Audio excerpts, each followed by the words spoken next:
So over here you can see that I have my calendar opened up in Thunderbird, and let's say what I want to do is I want to work around with the event and task options. So to do that, I can go around onto tools, then onto settings, and over here under the calendar you can see that events and tasks is an option. So the default event task right now is 60 minutes. So if I were to go around onto calendar, and let's go around onto the day view for this and double click, and you can see that the default length is 1 hour.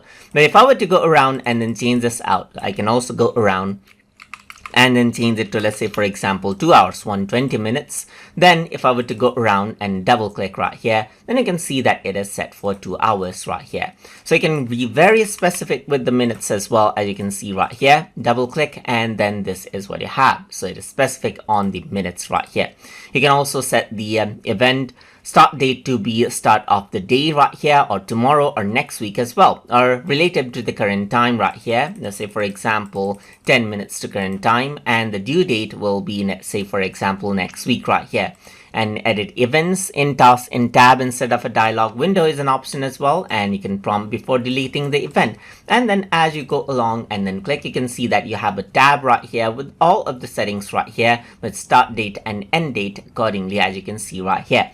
So that is how you can work around with the event and task option and change the setting according to how you like to change how calendar in Thunderbird behaves. So hope you guys learned something as always.